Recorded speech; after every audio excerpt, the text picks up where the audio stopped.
और वो वादा की गई मुक़द्दस रूह जो कायनात की शुरुआत से है, अब एक जिस्म में है और हमारे बीच आ चुकी है। पैदाइश की खबर चारों तरफ है और उस बच्चे की तलाश जारी रहेगी। वो दाऊद के तख्त पर बैठकर हम पर हुकूमत करेगा, यही परवरदिगार की मर्जी है। वो आ गया। मोहम्मद, ये कैसा नाम हुआ भला? इस नाम का मतलब है तारीफ के काबिल मोहम्मद। लेकिन सिर्फ मोहब्बत और दोस्ती ही बरकरार रहेगी, ठीक तुम्हारे हाथों की खुशबू की तरह जो हमारे मदीने से निकलने के बाद भी यहाँ तक आ रही है। क्या आपने उनके कंधों के बीच कोई निशान देखा है? जानते हैं क्या है वो? निशानी है पैगंबर होने की।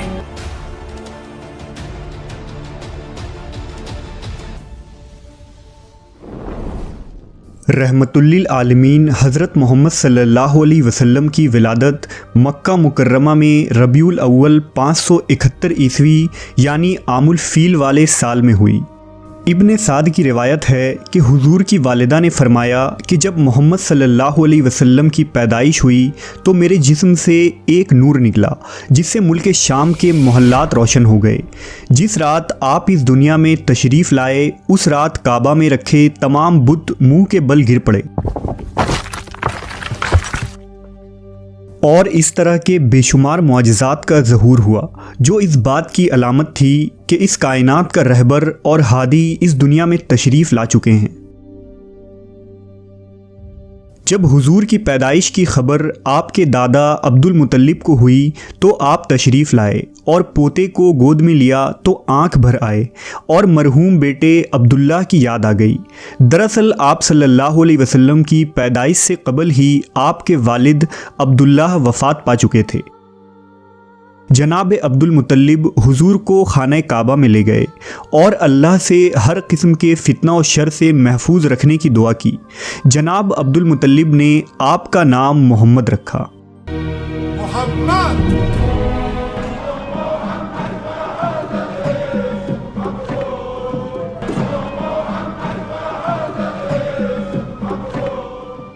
हुजूर सल्लल्लाहु अलैहि वसल्लम ने 3 दिन तक अपनी वालिदा बीबी आमना का दूध पिया और फिर अबू लहब की बांदी सोबिया ने आपको दूध पिलाया।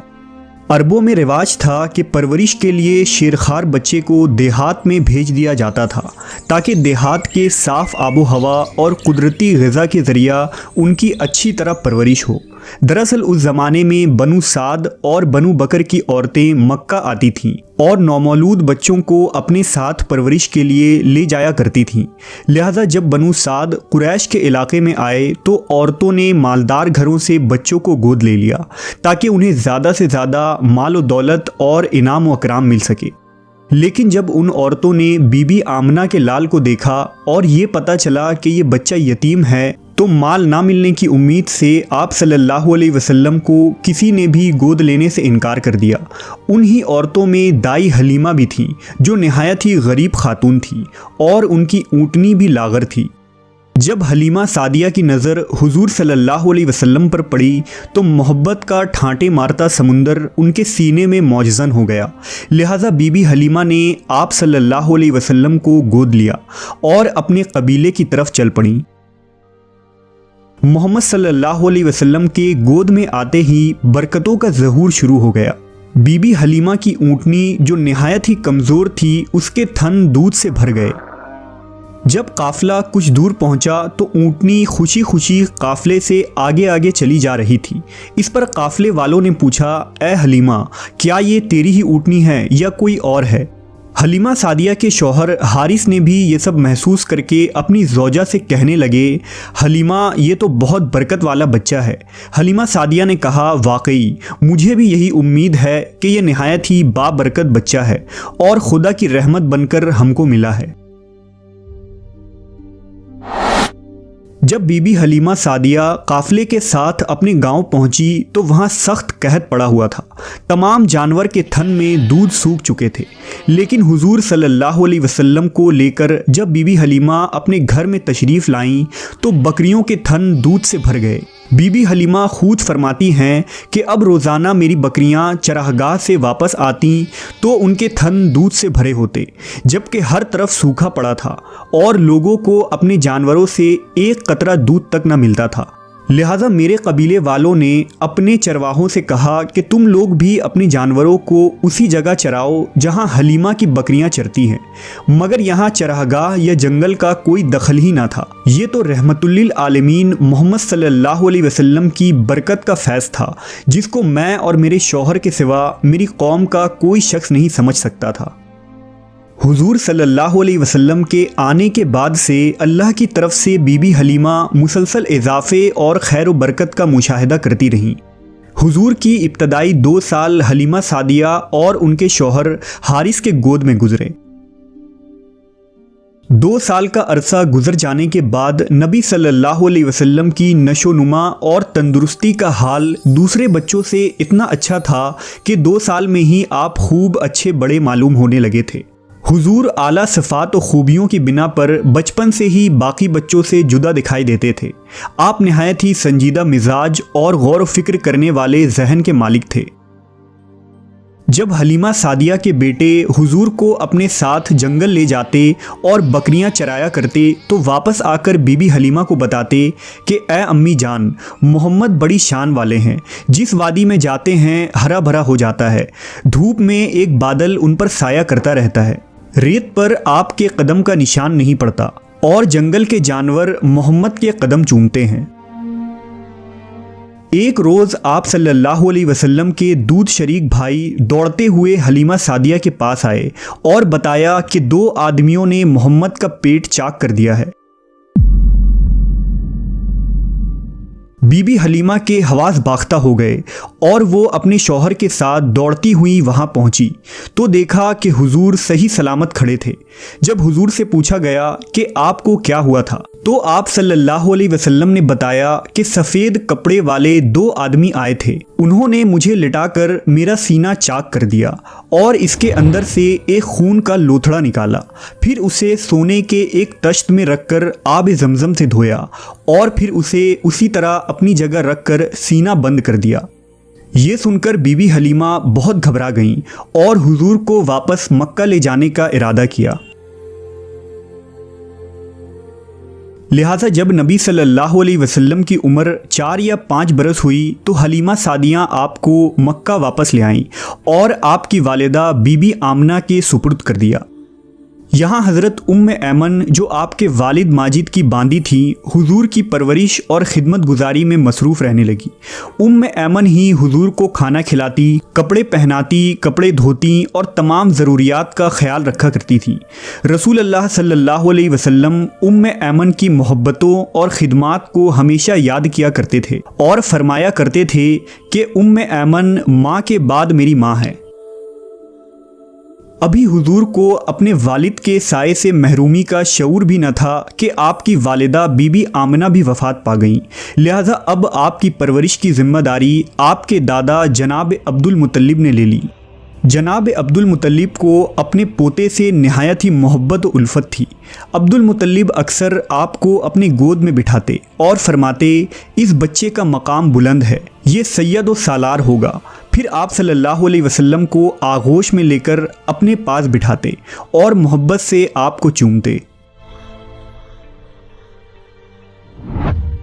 जब हुजूर की उम्र 8 बरस की थी तो एक दिन अपने दादा की चारपाई के पास बैठकर ज़ारो कतार रोने लगे, क्योंकि इस यतीम पोते के सरपरस्त और वाहिद सहारा अब्दुल मुत्तलिब की भी वफ़ात हो गई।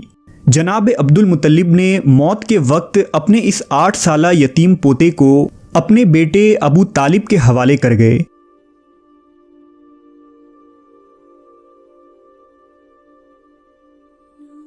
अल्लाह की तरफ से रसूलुल्लाह सल्लल्लाहु अलैहि वसल्लम को यतीम रखने की बहुत सारी हिकमतें थीं।